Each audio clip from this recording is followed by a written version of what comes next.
ज्यादा अच्छी थी। ये कोई आम जुमला नहीं, गर्लफ्रेंड हो, बीवी हो, कोई पकाई हुई डिश या फिर किसी फिल्म के सीक्वल पर हुआ तबसरा। इससे ज्यादा जोरदार चमाट कोई किसी के मुंह पर कम से कम लफ्जों में से तो नहीं मार सकता। धुरंधर 2 देखने के बाद दिल से निकलने वाली पहली आवाज अलबत्ता यही है कि आमतौर पर जब किसी फिल्म का स्केल आता है तो बंदा सोचता है कि भाई पहले वाली अच्छी बन गई है तो दूसरी पर भी मेहनत की होगी, लेकिन यहाँ मामला बिल्कुल उलट रहा है।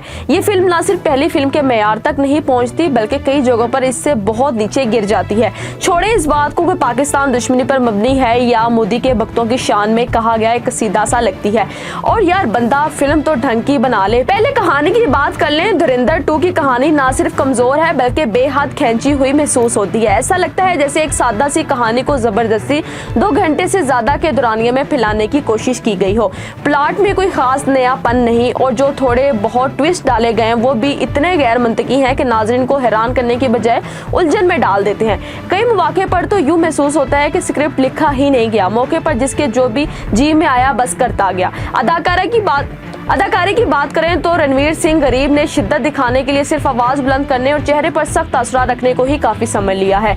जज्बात को महसूस करवाना एक फन है और ये फन बॉलीवुड के मौजूदा पौधा में नापैद है। हर किरदार ऐसा लगता है जैसे इसे सिर्फ इसलिए शामिल किया गया हो कि कहानी में कुछ लोग मौजूद रहे, ना कि इसलिए कि वो वाकई कहानी को आगे बढ़ाने में कोई किरदार अदा कर रहे हैं। पहले पार्ट में अक्षय खन्ना जैसा मंजा हुआ अदाकार था, गेम तो उसने उठाई थी। इस बार रणवीर के नातों कांधे बेचारे रह ही गए। इतना भारी भरकम बोझ उठाने की उनमें सकत ना थी। जुल्म है और क्या कहे अब बंदा। हदायतकारी का हाल इससे भी ज्यादा खराब है। तसलसल नाम की चीज ही नहीं। एक सीन में जज्बाती माहौल बनाया जाता है लेकिन अगले ही लम्हे बगैर किसी मुंतके जवाब के एक्शन शुरू हो जाता है। लगता है बीजीपी मीडिया सेल के किसी एंटर ने फिल्म बना दी, बजाय इसके कि कहानी खुद में नाजरीन को जज्ब कर ले। ये नाजिर को बार बार हकीकत में वापसी लाती है और वो सोचता है कि ये फिल्म आखिर क्यों देख रहा है। मौसीकी और पस मंजर का स्कोर भी कुछ खास मददगार साबित नहीं होता। हर थोड़ी देर बाद एक ऐसा गाना शामिल कर दिया जाता है जो ना सिर्फ गैर जरूरी लगता है बल्कि कहानी के बहाव को भी तोड़ देता है। सबसे ज्यादा दुख की बात यह है कि ये फिल्म नाज़रीन के वक्त की कदर नहीं करती। फिल्म खत्म होने के बाद आपको सिर्फ ये एहसास रह जाता है कि आपने अपना कीमती वक्त जाया कर दिया है।